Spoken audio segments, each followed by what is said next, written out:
મળી જાય એના માટે અમદાવાદ શહેરના 85 અર્બન હેલ્થ સેન્ટર ઉપર વડીલોએ માત્ર આધાર કાર્ડ લઈને જવાનું છે, બીજા કોઈ ડોક્યુમેન્ટ લઈને જવાનું નથી. કારણ કે આ જે કાર્ડ કાઢવું હોય તમારે, તો આ કાર્ડમાં તમારે કોઈ જાતના આવકની કોઈ મર્યાદા કે એની કોઈ સીલિંગ નથી. એટલે કોઈ પણ હોય, ગરીબથી માંડીને પૈસાવાળા કોઈ પણ હોય, બધાને આ કાર્ડ મળવાનું છે. એટલે માત્ર આધાર કાર્ડ લઈને અર્બન સેન્ટર ઉપર જવાનું છે અને અર્બન હેલ્થ સેન્ટર ઉપર સ્પેશિયલ હેલ્પલેસ ઊભી કરવામાં આવી છે.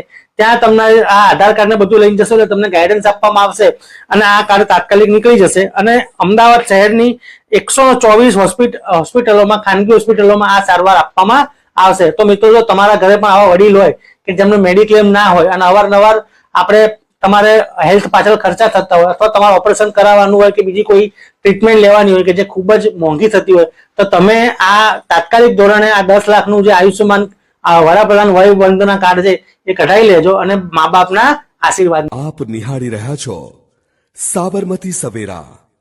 રોજની અપડેટ અને ન્યૂઝ માટે અમારા અખબાર અને સોશિયલ મીડિયા પ્લેટફોર્મ્સને આજે જ ફોલો કરો.